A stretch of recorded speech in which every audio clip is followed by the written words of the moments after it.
Welcome to Decoding Healthcare Research, a podcast by Agora Project.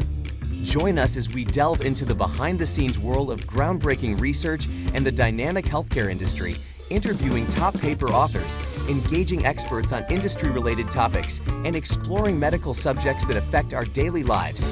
And now, your host, Dr. E.F. Rain. Welcome to Decoding Healthcare Research. I'm your host, Irfan Riveros, Dr. E.F. Rain. Today we will be talking about obesity and cancer, the intricacies of this relationship, and we have an expert who is going to discuss all the aspects related to his study. To discuss this topic, I have invited Dr. Shahid Ahmed. He's a professor of medical oncology at the Medical School of the University of Saskatchewan in Canada. Welcome, Dr. Ahmed. Thanks very much, Dr. Everest. When I was doing my research about the topic of obesity and cancer and the different implications for both for the clinician and also for patients, I came across your paper in the journal Cancers in 2023. I think it's a very thorough paper, it's very detailed, and it really tells the truth about the intricacies and relationships between obesity and cancer. So my first question to you is, for how long have you been working on this topic? So I think, first of all, as you know, that I'm a medical oncologist and I treat solid cancer. And for cancer, of course, we have non-modified factor, genetic factor, and then we have several environmental factor. And obesity is one of the preventable factor that has been associated with various malignancy.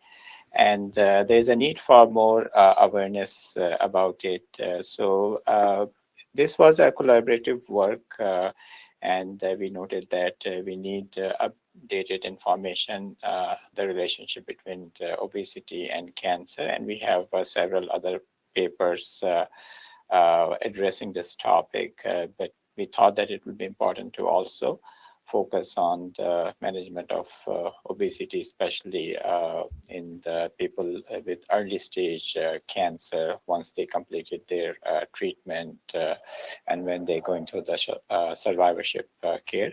It will be or it should be an important component of cancer management. As far as for the methodology is concerned, as you can see that this is a review paper. So we have done extensive literature search using various websites and in addition to PubMed and Google Scholar, we also review various practice guideline position paper developed by various professional society and also look at the relevant article and the reference list to put this paper together. As you can see that the paper has a very broad scope. It look at the various aspect of obesity, including the epidemiology, the relationship between cancer and obesity, and the risk, as well as what are the risk of recurrence if someone diagnosed with cancer and have a high body mass index. So we were not able to do a formal literature search as a whole topic. So we have to do in piecemeal different, looking at the different section. And we did mostly over the past decade from 2010, all the important paper investigating the epidemiology, the pathogens of cancer and the obesity, the cancer incidence, the risk of recurrence and management. And we use those keywords, obesity and cancer, to identify all the relevant papers. So various author work on the different section, and then the two senior authors, they review all the section and then put this paper together. What can you tell us about the epidemiology of the link between the two entities, cancer and obesity?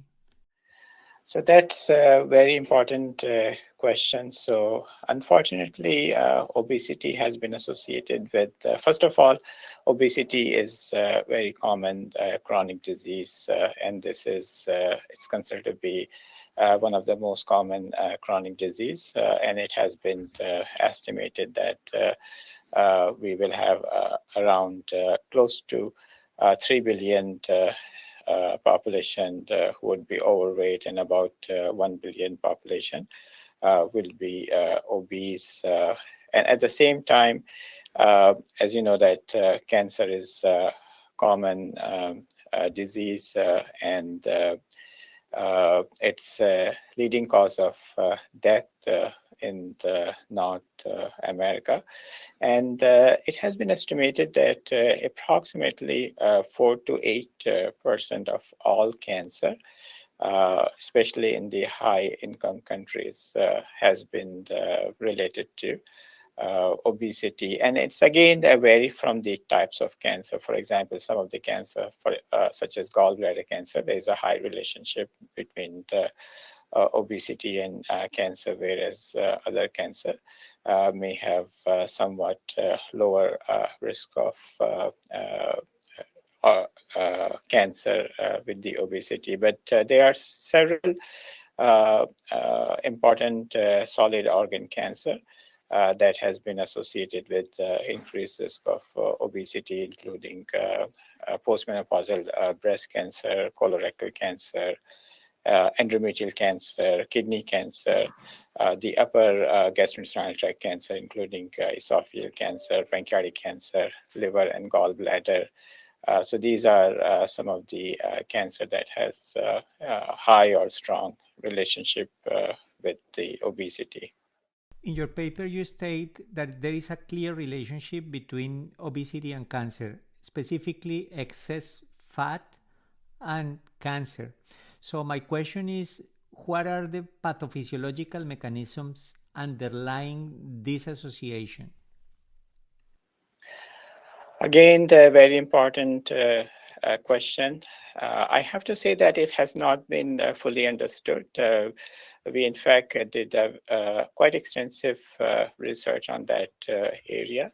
And there are different aspects that affect the development of cancer with underlying obesity, including the lipid metabolism, the altered microenvironment, including extracellular matrix modeling, inflammation that happened with the excess body fat tissue, and the immune dysfunction, as well as production of various adipokines and alteration of sex hormone with increased body fat. There's a more conversion of testosterone derivatives into estradiol production, and it does increase the risk of breast cancer.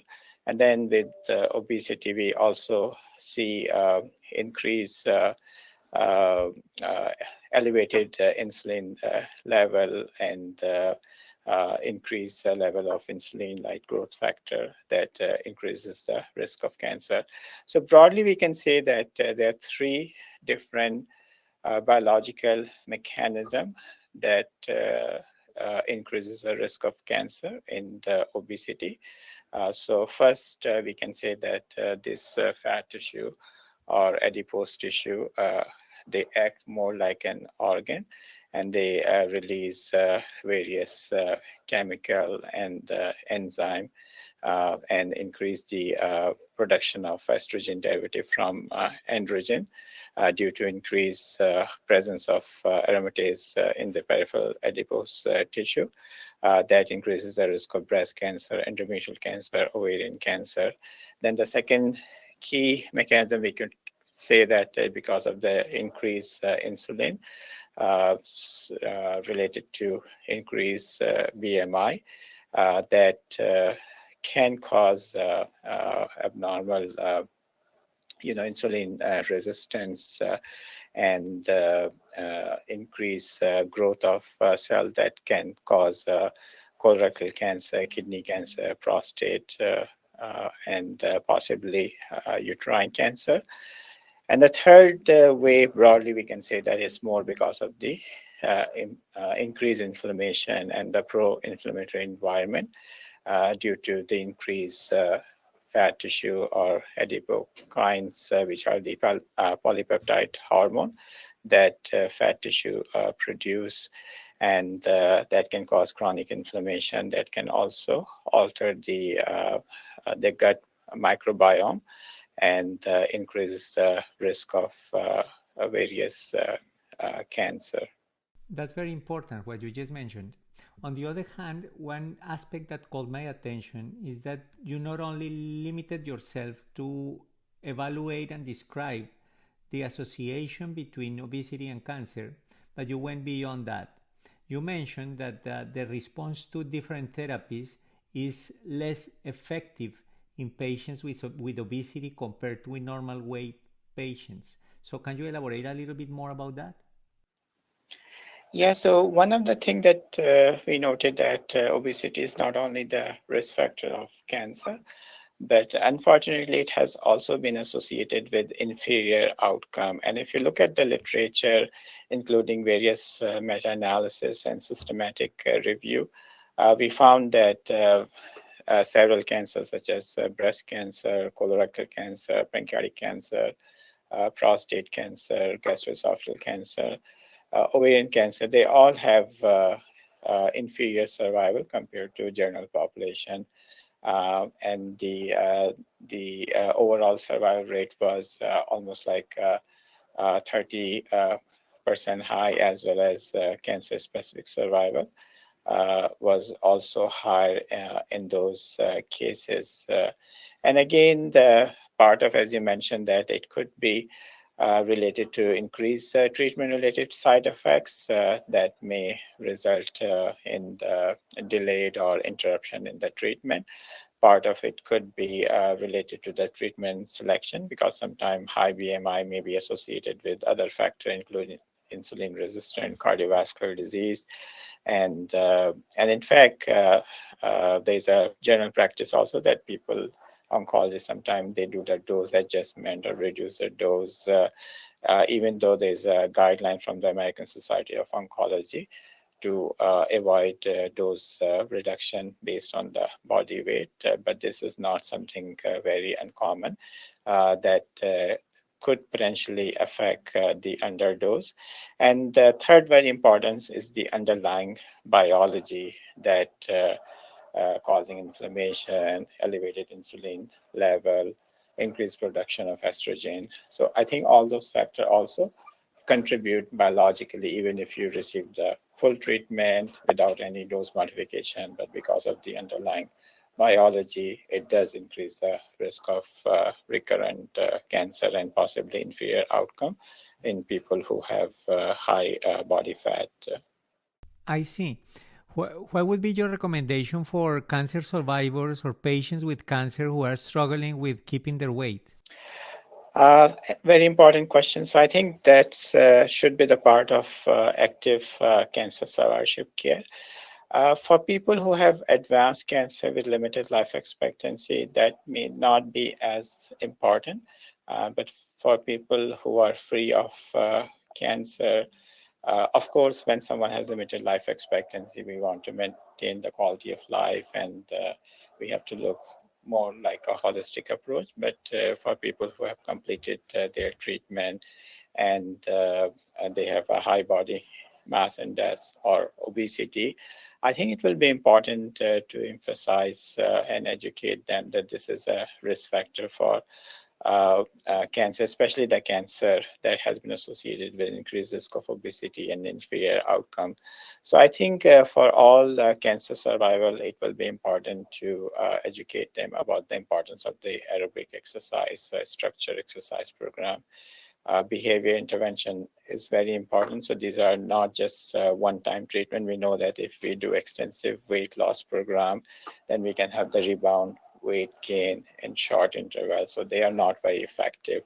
Likewise, there are various dietary intervention, but we have to make sure that we are doing something which is healthy and has the appropriate caloric intake, and not the diet, for example, keto diet or other types of diet that may result in more harm to the patient. So they have to look into those factors more broadly as a lifelong intervention with a lifelong modification with a realistic goal.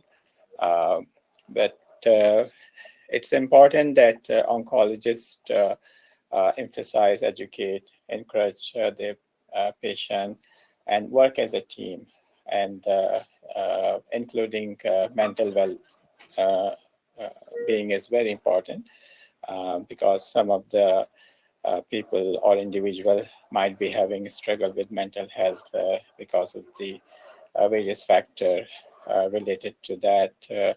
And we just need more and more encouragement and reassurance. There are medical intervention also, especially you may have heard about glucagon-like peptide analog, liraglutide and semaglutide. They have shown quite efficacy in reducing weight, especially if someone has a history of diabetic. So if someone has a high BMI greater than 40, or if they have BMI 35 to 40 with major comorbid illness, these medications are important to help them to reduce the weight. And of course, we also have bariatric surgery as a last intervention, someone who has morbidly obese and obesity is affecting their well-being and quality of life. So this can also be considered in cancer survival. When we did the literature search, we found that there's a limited data, but there were some low quality paper that were suggesting that those intervention, bariatric surgery has also been associated with reduction in risk of cancer by reducing the weight. So again, the non-medical intervention are the most important: exercise, diet, behavior therapy in combination. But the medical intervention, most of the medicine, they have limited benefit, they have many interaction, but the newer medicine, glucagon-like peptide analog, they are relatively safer. They do not increase the risk of cancer. There's a questionable, whether or not they increase the risk of cancer, but those are not very strong evidence. And then surgery more as a last resort. But encouragement and using the integrated approach in managing this individual is very important, including the involvement of behavioral therapists and the mental health specialists to reach to the common and realistic goal. Thank you very much for your deep insights about these complex topics. This conversation has been very fruitful. The points that you have made are definitely adding value to the comprehension of obesity and cancer, and the paper that you published puts together very nicely a good review.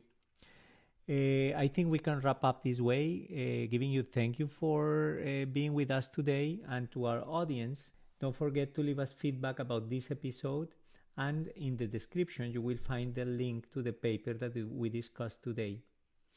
Thank you so much, and see you in the next episode. Thank you so much for tuning into this episode. If you enjoyed it, please don't forget to give us a thumbs up and share it with your friends and family. Make sure to subscribe to our channel and hit that notification bell so you never miss an episode. If you have any questions or thoughts about today's topic, we'd love to hear from you. Feel free to leave your comments down below. For more information and references related to today's discussion, you can find them in the video description below. We appreciate your support and look forward to having you back for our next episode.